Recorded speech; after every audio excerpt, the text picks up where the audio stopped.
جلوہ ہے، اس کو دیکھنے کے لیے ہم کیا کوشش کر سکتے ہیں اور کیا عمل کیا جائے کہ وہ ہمیں قبول کر لے۔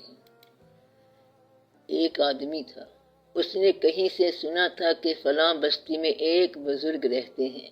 وہ شخص اس بزرگ کی زیارت کے لیے چلا گیا۔ سردی کا زمانہ تھا، وہاں فجر کی نماز ہوئی، اس بزرگ نے جماعت کرائی۔ یہ جو مہمان لوگ تھے، جب انہوں نے اس بزرگ کا تلفظ سنا تو زبر زیر کا فرق لگا، لہٰذا انہوں نے اپنی نماز الگ پڑھ لی، پھر سلام دعا کر کے وہاں سے چلے گئے۔ وہ شخص راستے میں ایک جنگل سے گزر رہا تھا تو ایک شیر آگے آ گیا، تو وہ شخص گھبرا گیا اور ڈر گیا۔ اتنے میں وہی بابا آ گیا جس کا تلفظ صحیح نہیں تھا، اور اس نے شیر سے کہا کہ یہاں سے بھاگ جاؤ، اور وہ شیر بھاگ گیا۔ مہمان بڑا متاثر ہوا اور کہنے لگا کہ سرکار، بڑا مقام ہے آپ کا، ہم تو کانپ رہے تھے، ڈر سے مر رہے تھے، اور آپ کے کہنے پر وہ درندہ چلا گیا۔ تو اس بزرگ نے کہا کہ تجھے اس سے کیا غرض ہے، تو صرف تلفظ صحیح کرتا رہ، تو جب آپ تلفظ کے چکر میں پڑے رہو گے آپ کو یہ کہانی سمجھ نہیں آئے گی۔ وہ آ کے چلے بھی گئے لیکن آپ کو پتہ نہیں چلتا۔ سوال یہ ہے کہ آپ اس مقام پر کھڑے ہو جبکہ آپ نے شرط قائم کر رکھی ہے کہ اگر ایسا ہوگا تو مجھے اطمینان ہوگا، یعنی ابھی آپ نے قبول کرنا ہے اور قبول کرنا باقی ہے، حالانکہ اس نے آپ کو قبول نہیں کیا، کیونکہ وہ قبول کرے گا تو بات بنے گی۔ آپ نے کیا قبول کرنا ہے؟ آپ یہ دیکھو کہ انہوں نے آپ کو قبول کیا ہے کہ نہیں کیا ہے۔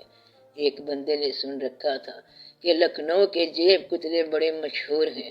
اس نے سوچا میں بھی دیکھوں کہ یہ کیسے ہیں۔ اس نے جیب میں کھوٹے سکے ڈالے اور سارا دن شہر میں پھرتا رہا۔ شام کو بیٹھا چائے پی رہا تھا اور پھر بولنے لگا کہ میں نے سن رکھا تھا کہ یہاں کے جیب کتلے بڑے کاریگر ہیں، مگر یہاں مجھے تو کوئی بندہ ملا ہی نہیں۔ ساتھ ہی ایک بوڑھا بابا بیٹھا تھا، وہ کہنے لگا میں نے تیرے روپے 4 دفعہ گرم کیے ہیں لیکن ہر دفعہ کھوٹے ہی نکلے، پھر میں نے واپس تیری جیب میں ڈال دیے۔ تو بتانے کا مقصد یہ ہے کہ آپ کو ابھی تک قبول نہیں کیا گیا۔ قبول ہونے کا نسخہ میں آپ کو بتاتا ہوں۔ وہ لوگ جو ان منزلوں پر چلے ہیں انہوں نے 2 کام کیے، ایک تو اپنی زبان کاٹ کے پھینک دی اور پھر اس کو نکال ہی دیا۔ بعض اوقات تو بولے لیکن اکثر اوقات چپ رہے۔ مطلب یہ ہے کہ وہ راستے پر چل پڑے۔ جس کو آپ شعور کہتے ہیں یہ رکاوٹ ہے، کیونکہ یہ تو غرور ہے۔ دراصل وہ لوگ جو کسی منزل کی تلاش میں گئے وہ منزل تک نہیں پہنچے بلکہ راستے میں ہی مر گئے۔ یہ جو منزل کے راستے پر مر جانا ہے یہی تو منزل ہے، منزل اور کوئی نہیں ہے۔ وہ جس کے پاس جا رہے ہیں وہ تو لامحدود ہے۔ فراق بھی اصل میں وصال ہے، یار ملا کہ نہ ملا، مگر جس کو درد مل گیا اس کو سب کچھ مل گیا۔ یہ ہمارا ایک چشمدید واقعہ ہے۔ ایک بہت بڑے بزرگ کے پاس ہم لوگ بیٹھے ہوئے تھے، ان کی عمر 112 سال تھی۔ وہاں ایک نوجوان آدمی روتا ہوا آیا اور کہنے لگا کہ میرے دل میں بڑی خواہش ہے کہ میں حضور پاک صلی اللہ علیہ وآلہ وسلم کے روضے کی زیارت کروں، مگر موقع نہیں ملتا۔ اس طرح وہ شخص زاروں قطار روتا چلا گیا۔ وہ بزرگ بابا بہت کم بولتے تھے۔ کہنے لگے کہ سارے مل کے اس کے لیے دعا کرو کہ اس کو وہاں کبھی جانے کا موقع نہ ملے۔ یہ سن کر وہ آدمی چیخے مار مار کے رونے لگا اور بے ہوش ہو گیا۔ جب وہ ہوش میں آیا تو کہنے لگا کہ بابا جی میں نے اجازت مانگی تھی اور آپ نے میری اجازت روک لی۔ اس بزرگ نے کہا تم میری بات غور سے سنو، میں نے 14 حج کیے ہوئے ہیں، میرے سارے حج تو لے لے اور یہ درد مجھے دے دے۔ پھر فرمانے لگے کہ اصل میں یہی درد ہی زیارت ہے، اگر درد نہ ملے تو پھر سب باتیں ہیں جو آپ کہہ رہے ہو، اگر وہ سن رہے ہیں تو پھر آپ سناتے کس کو ہو، وہ تو خود موجود ہیں، یعنی کہ درد دینے والا ہی تو درد کی دوا ہے، پھر آپ سناتے کس کو ہو، کس سے شکایت کرتے ہو۔ اب آپ شکایت نہ کرو بلکہ اپنے آپ پر توجہ دو۔ پہلے تو اپنے آپ کو ایک آئینہ بنا، وہ خود نکل کے آئیں گے اپنے نقاب سے۔ پہلے آپ اپنے آپ کو پالش کرو اور کوئی لمبا چوڑا کام نہیں کرنا ہے۔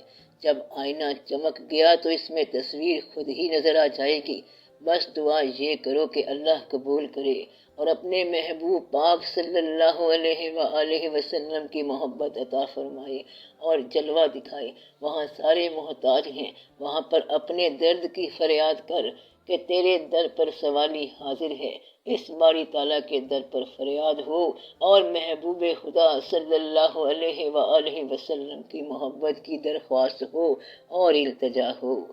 نسیمہ جانب بطحہ گزر کن، زے احوالم محمد را خبر کن، یعنی اے ہوا آج بطحہ کی طرف جا اور حضور پاک صلی اللہ علیہ وآلہ وسلم کو ہمارے احوال کی خبر پہنچا۔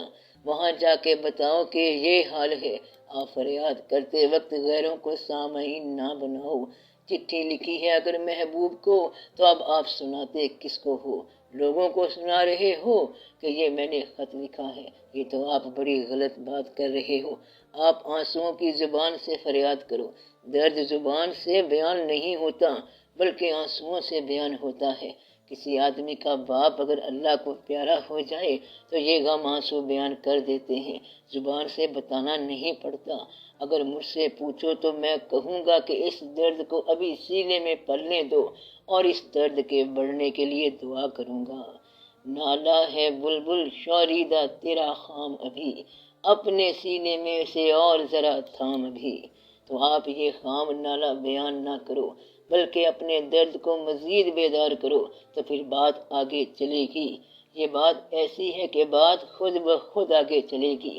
جتنا کچھ ملا ہے اس کو سنبھالو، اپنے درد میں اضافہ کرو، اللہ تعالیٰ بہتر کرے گا اور خود بخود بات بن جائے گی۔ آپ کسی کو کچھ نہ کہو، وہ سب جانتے ہیں، آپ ہر وقت نگاہ میں ہوتے ہو۔ جب اللہ سے بات کرو تو کسی کو اس کا گواہ نہ بناؤ۔ آپ سوال کو رسوا نہ کرو، بس اپنے درد سے ساری کائنات کو ہلا دو۔ تو میں یہ کہہ رہا تھا کہ منزل جو ہے وہ یہ نہیں ہوتی۔ بزرگ کہتے ہیں کہ ہمیں سجدہ کرنے سے کام ہے، جو وہاں نہیں تو یہاں صحیح۔ آپ اللہ سے دعا کرو، خاموشی میں دعا کرو۔ جس ذات سے آپ کا تعلق ہے اس سے تعلق کو قائم رکھو، تعلق کو درد بناؤ اور درد میں اضافہ پیدا ہونا چاہیے۔ بڑے بڑے لوگ درد سے بنے اور بے شمار اللہ کے بندوں کے ایسے ایسے واقعات ہیں کہ جن کو درد عطا ہوا تھا۔ مثلاً ایک اہل درد نے اپنی والدہ سے کہا کہ میں حضور پاک صلی اللہ علیہ وآلہ وسلم کی زیارت کو چلا ہوں۔ والدہ صاحبہ نے کہا کہ اگر حضور پاک صلی اللہ علیہ وآلہ وسلم مسجد میں تشریف فرما ہو تو زیارت کرنا، نہیں تو پھر واپس آ جانا۔ جب وہ مدینہ پہنچے تو اس وقت آپ صلی اللہ علیہ وسلم حجرہ مبارک میں تھے۔ اس طرح وہ حضور پاک صلی اللہ علیہ وآلہ وسلم سے ملے بغیر واپس آ گئے۔ پھر وہ گھر گئے اور پھر ماں سے یہی سوال کیا۔ ماں نے کہا کہ اگر گھر میں آپ صلی اللہ علیہ وسلم تشریف فرما ہو تو ضرور مل لینا، مگر نہ واپس آ جانا۔ جب وہ مدینے پہنچے تو اس وقت حضور پاک صلی اللہ علیہ وآلہ وسلم مسجد میں تشریف فرما تھے، لہذا والدہ صاحبہ کے حکم کے مطابق واپس تشریف لے آئے۔ ان کا اسم مبارک ہے حضرت اویس کرنی رضی اللہ تعالیٰ عنہ۔ ان کو بظاہر دیدار نہیں ہوا لیکن ان کو ہر وقت دیدار ہوتا تھا۔ تو سوال یہ ہے کہ اطاعت کی منزل طے کرو۔ اگر آپ کو کوئی شیخ مل گیا ہے تو جب شیخ مل جائے تو اطاعت شیخ میں کمی نہ رہے۔ اطاعت کا مطلب یہ ہے کہ اطاعت کرنے والا جو اطاعت کر رہا ہے وہ شیخ کے علاوہ کسی اور کو نہ جانے۔ اطاعت کرو شیخ کی اور محبت حضور پاک صلی اللہ علیہ وآلہ وسلم کی رکھو اور کوئی دعویٰ نہ کرو، بلکہ عاجزی سب سے بہتر ہے۔ کتھے مہر علی کتھے تیری ثنا، گستاخ کھیاں کتھے جا لڑیاں۔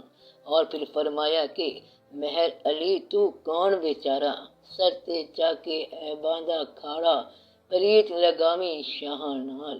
مدعا یہ ہے کہ اس بات کا خیال رکھو کہ کہاں وہ اور کہاں یہ، کہاں زمین اور کہاں آسمان۔ اگر وہ اپنے راستے کی خاک بھی بنا لیں تو بہت زیادہ شکر کرو۔ اگر آپ کو اس راستے کی خاک بنا دیا جائے، اس خاک کا ذرہ ہی بنا دیا جائے، نقش قدم ہی بنا دیا جائے، نقش قدم کے اوپر سرنگوں کر دیا جائے تو بہت بڑی سعادت ہے۔ ساقی کی نظر سے اپنی نظر مل جاتی اگر، ہم جھکتے ہوئے پاؤں پہ گرے یوں محو ہوئے، مستی جو ملی ہم مست ہوئے، کچھ بھول گئے کہتے کہتے، میں خانے کے در ہم آ نکلے۔ وہاں نگاہ کی گستاخی ویسے ہی ختم ہو جاتی ہے۔ جو وہاں موجود تھے انہوں نے بھی آپ صلی اللہ علیہ وآلہ وسلم کا دیدار نہیں کیا، بلکہ ادب سے آپ پاؤں پہ ہی نگاہ رکھتے تھے۔